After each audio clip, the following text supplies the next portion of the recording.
여러분 안녕하세요. 탐나는 주식 2PM 이주호. 박민영입니다. 자, 바로 오늘이 그날입니다. 네, 온 국민이 그리고 주식시장 참여자 여러분들께서 온통 이 삼성바이오로직스 이슈에 촉각을 곤두세우고 계신데요. 사실 이 고의성이 있냐 없냐 여부도 중요하고 이 장중에 발표될까 장후에 발표될까도 상당히 궁금했는데요. 네, 맞아요. 저는 사실 오전장에 나오지 않을까 이런 기대도 했는데 지금까지 감감무소식인 걸 보면 아마 장후에 나올 것 같아요. 일부에서 이런 이야기가 나오고 있는 게 삼성바이오로직스의 어떤 결론에 따라서 시장 변동성이 너무 커질 수가 있다 보니까 그렇죠. 이게 장중에 발표되기보다는 장 마감된 이후에 발표될 가능성이 높다. 이렇게 전망하시는 분들도 계셔요. 네, 그렇습니다. 그렇기 때문에 저희도 그 각각의 시나리오를 좀 준비를 해봤잖아요. 네. 고의성이 있냐, 없냐, 어떤 쪽의 의견이 나오느냐에 따라서 시장에 미치는 이야기, 영향에 대해서 저희 자세하게 잠시 후에 풀어보도록 하겠습니다. 저희 프로그램이 정말 어떤 상황에 됐던 간에 정말 만반의 준비를 다 해놨습니다. 지금부터 저희와 함께 하시면 될 것 같습니다. 탐나는 주식 2PM 출발합니다.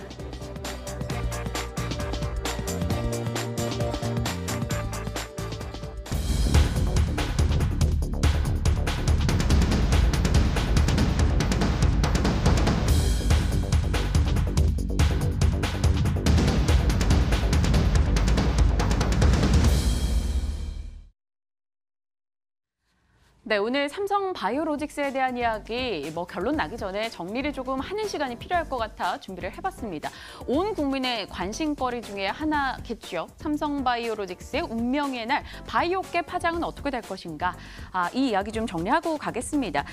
이 분식회계 증선이 논의가 오전부터 진행 중인데요. 주가 작년 5월부터 해서 삼성바이오로직스 주가는 정말 승승장구하는 움직임을 보였었죠. 올해 연초에 한 60만 원을 찍기도 했습니다. 4월 30일 경에는 48만 8천 원을 기록했는데 바로 5월 1일에 금감원 측에서 삼성바이오로직스의 회계 위반을 사전에 통보했습니다. 그리고 나서부터 우리는 다 기억하실 것 같아요. 감리위원회 5월에 거쳤고요. 6월에는 증선위의 마라톤 회의 등도 있었습니다. 뚜렷한 결론이 나지 않았던 상황 계속 이어지는 동안 주가는 계속된 하락을 겪어왔었죠. 지금 역시나 급락 이후 급등을 기록하고 있습니다만 과거의 주가 생각한다면 시원찮은 움직임이 이어지고 있습니다.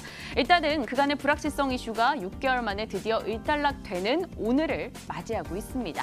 그렇다면 쟁점이 무엇일까요? 이 삼성바이오로직스 분식회계 논란의 쟁점은 삼성바이오에피스의 합작사, 미국 합작사죠. 미국 바이오젠이 보유한 콜옵션에 대한 해석을 어떻게 하냐입니다.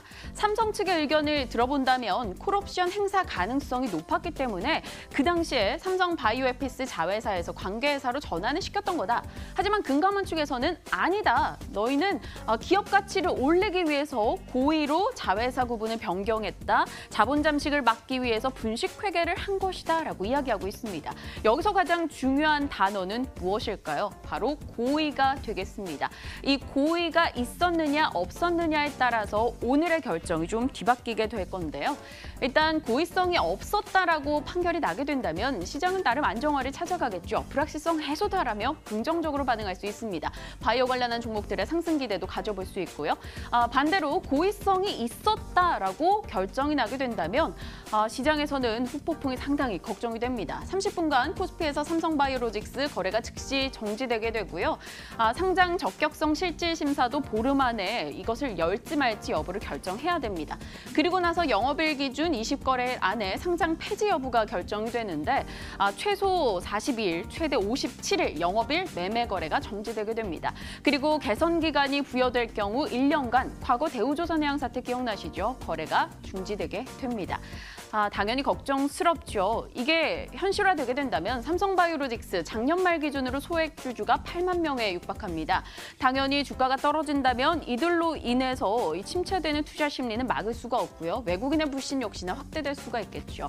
일각에서는 대우조선해양이나 한국항공우주 사례 등을 봤을 때 상장 폐지까지는 가지 않을 것이다. 이야기가 나오면서 어제장 그렇게 급등을 보인 거고 오늘장도 일단 올라가고 있는 겁니다. 하지만 반대로 폐지가 되지 않더라도 주가 주가는 하락하게 될 것이고 그리고 주가 하락으로 인해서 주주들의 민사소송이 대규모로 발생할 수 있을 것이다라고 이야기도 나오고 있습니다. 그렇기 때문에 오늘 어떤 결론 내용이 나오느냐가 상당히 중요해질 것 같은데요.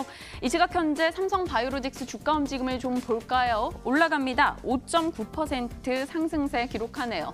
외국계 창구를 통해 매수세가 유입되면서 33만 2천 원의 현재가를 기록하고 있는데요. 과연 오늘 결론이 어떻게 나오느냐 하루 종일 시장은 그 결론을 숨죽이고 지켜보고 있습니다. 무조건 결론이 났으면 좋겠네요. 또 불확실성이 길어지지 않았으면 좋겠는데요. 이 이슈에 대해서 좀 전문가와 함께 이야기 나눠봐야겠죠. 알겠습니다. 저희가 그 삼성바이오로직스뿐만 아니라 제약바이오주들에 투자하고 계시는 시청자분들이 굉장히 많기 때문에 이게 어떤 식으로 영향을 미치게 될지 이분과 함께 직접 연결을 해보도록 하겠습니다. 제약산업전략연구원 정윤택 대표 전화 연결돼 있습니다. 안녕하세요. 네, 안녕하세요. 네. 일단 그 결과 발표가 아직 안 나오고 있는데 이 그 결과 발표가 안 나오는 것 자체만으로도 다른 제약바이오 기업들에게는 좀 불확실성일 것 같거든요. 저희가 시나리오를 좀 나눠서 여쭤보도록 하죠. 일단 고의성이 있는 회계 분식이었다라고 결과가 나올 경우에 다른 업계에 어떻게 영향을 미치게 될까요? 이제 자본시장에서 제일 좀, 우리 투자가들이라든가 기업 입장에서 제일 어려움이 있을 수 있는 게 미래에 대한 그런 불확실성이지 않습니까? 미래가 분명하게 좀 예측 가능해야 미래를 준비할 텐데, 이런 부분이 상당 부분 오랫동안 끌고 오면서, 전반적으로 이제 제약 바이오 업계에 큰 어려움이 있었다라고 좀 영향적으로 좀 이렇게 볼 수가 있을 것 같고요. 그렇다면 이제 과연 이제 삼성 바이오로직스에 대한 이런 그 회계에 대한 부분이 과연 어떤 파장을 이룰 것인가, 이게 굉장히 양쪽이 첨예하게 대립을 하는 것 같습니다. 그래서 제가 그쪽 분야에 어떻게 결과가 나올지 이런 부분은 이제 다소 부담스럽고, 다만 이제 결과에 따라서 조금 우리 업계라든가 전반적인 이런 투자 분위기 측면에서 좀 코멘트를 좀 드리도록 하겠습니다. 우선은 이제 한마디로 이제 고의성이 있겠다라고 하면 이제 글자 그대로 앞서 이제 아나운서께서도 말씀을 쭉 하시는 것 같은데요.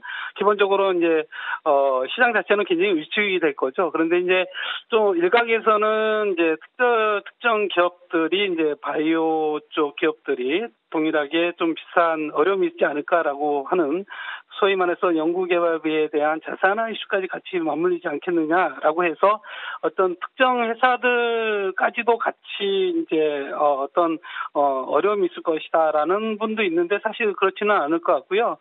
지난 9월 달에 이미 이제 정부 당국에서 연구개발비에 대한 가이드라인을 제시를 했지 않습니까? 그래서 연구개발비에 대한 그 각 단계별로 또는 그 제품화별로 자산화 기준을 제시를 했습니다. 그래서 전체 특정 기업들에 대한 어떠한 그 지금 삼성바이오로직스의 그러한 결과로 개별적으로 영향을 미치지는 않을 것으로 보고 있고요. 이제 다만 전체적인 어떤 투자 분위기 측면에서 이제 삼성바이오로직스 자체가 워낙 큰 어떤 영향력 이렇게 차지하는 비율이 크다 보니까 전반적인 시장의 위축, 전체적으로 보면 전체적인 그 증권에 대한 시장 자체가 좀 어려움이 있을 수 있고, 거기에 대해 또 특별히 이제 제약 바이오주가 또 마찬가지로 이 불확실성에 대한 앞으로 그 상장 폐지라든가 이런 절차들이 쭉 장기적으로 또 길어질 수가 있기 때문에 그에 따라서 이제 기업이라든가 투자자 입장에서는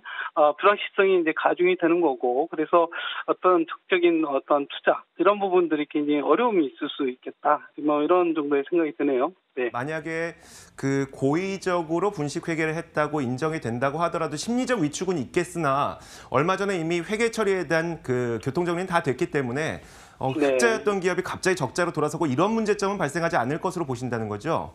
네, 그러니까 네. 이제 특정 회사들이 이제 기존에 연구개발비에 대한 자산화 이슈가 좀 굉장히 또 미래에 대한 불확실성 이슈가 네네. 있었습니다. 그래서 그런 부분들은 지난 9월 달에 일정 부분 바이오시밀러라든가 신약이라든가 제네릭 의약품에 대한 이런 가이드라인 제시가 돼 있어 가지고 이런 부분들이 일정 부분 이제 해소됐던 부분이거든요. 그래서 본건을 바탕으로 해 가지고 특정 기업들에 대한 이슈들까지 확대 해석하는 것은 적절하지 않을 것 같고, 전반적인 전반적인 시장의 분위기 정도로 좀 해석을 하는 것이 맞지 않을까 이렇게 생각합니다. 네, 대표님 그 아주 간단하게 한 가지만 더 여쭤볼게요. 그 만약에 실수의 회계였다라고 인정이 된다면 또 이제 올해 연말과 내년 연초에 또 여러 가지 인상들이 있지 않습니까? 그렇게 될 네. 경우에 바이오 그 산업의 전망은 좀 어떻게 보시는지요?